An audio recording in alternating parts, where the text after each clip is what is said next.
La gente joven, me estoy dando cuenta que utiliza, bueno, está tratando de utilizar la voz para comunicar. Están tratando de crear canales, lo utilizan en TikTok, lo utilizan en Instagram. ¿Podrías compartirnos algunos trucos de locutor, si lo quieres decir de esa manera, para conseguir mejorar la entonación?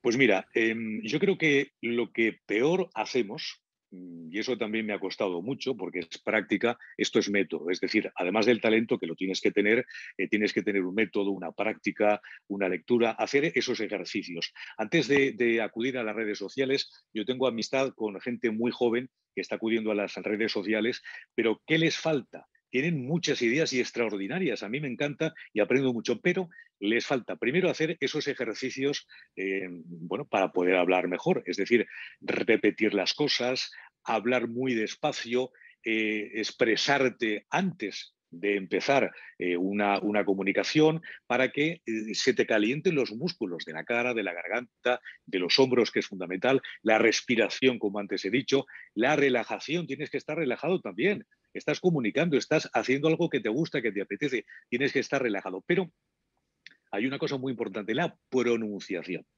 Normalmente queremos hablar muy deprisa y pronunciamos malas palabras. Te pongo un ejemplo. En vez de decir vamos a ir a la Cruz Roja a aportar nuestro granito de arena, decimos vamos a la Cruz Roja. Es decir, nos comemos las palabras. ¿Qué truco hay? Porque hay palabras que son complicadas, por ejemplo, cruz, porque parece que estás, no sé, escupiendo, ¿no? Pues decir rápidamente cruz o problema. Con lo cual ya la P y la R, la C y la R no se juntan tanto en explosividad.